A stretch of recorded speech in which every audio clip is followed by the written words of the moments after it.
Hi అండి. ఈరోజు మేము joyalukasకి వచ్చాము. joyalukasలో 50% విఏ మీద ఆఫర్ అనేది రన్ అవుతూ ఉంది. మాఘమాసం పెళ్ళిళ్ళ సీజన్ అవ్వడం వల్ల జనాలు ఫుల్గా ఉన్నారు. అయితే మేము joyalukasకి ఎందుకు వచ్చామంటే 20 డేస్ కిందట మా అమ్మాయిలిద్దరికి చెవులు కుట్టించాము joyalukasలోనే. అప్పుడు గన్ షాట్తో కుట్టారు. గన్ షాట్తో చెవులు కుట్టేటప్పుడు పిచ్చి కమ్మలతోనే కొడతారంట. మాకు కానీ joyalukasకి వచ్చాకే తెలిసింది. ఆ తర్వాత ఒక 20 డేస్ మాత్రమే ఉంచుకోవాలి. 20 డేస్ లేదా 15 డేస్ ఉంచుకొని అవి తీసేసి బంగారువి పోగులైనా కమ్మలైనా పెట్టుకోవాలి.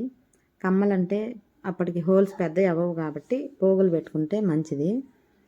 joyalukasలోనే వాళ్ళు ఆ పిచ్చి తీసేసి బంగారువి చుడతారనమాట మనం వెళ్తే. అందుకనేసి ఈ పిచ్చి ఉండటం వల్ల చెవులు చీమ్ పట్టడం, ఇన్ఫెక్షన్ అవ్వడం అవంతా జరుగుద్ది. అందుకనేసి ఖచ్చితంగా ఒక 20 డేస్లో అలా వెళ్ళి ఆ పిచ్చి కమ్మలు తీసేసి బంగారు పోగులు చుట్టించుకోవడం మంచిది. బంగారు కమ్మలు పెట్టుకోవడం వల్ల చెవులకి చీమ్ పోవడం, రక్తం రావడం, ఇన్ఫెక్షన్స్ అవంతా రాకుండా ఉపయోగపడతాయి. కాబట్టి ఆ పిచ్చి కమ్మలు తీసేసేందుకనేసి మేము joyalukasకి వచ్చాము. ఆ విధంగా కమ్మలు తీసేసి పోగులు పెట్టాడనమాట.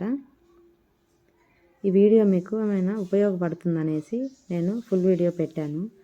ఈ వీడియో కానీ మీకు నచ్చినట్లయితే లైక్ చేసి, షేర్ చేసి, కామెంట్ చేయండి. అదేవిధంగా సబ్స్క్రైబ్ చేయండి.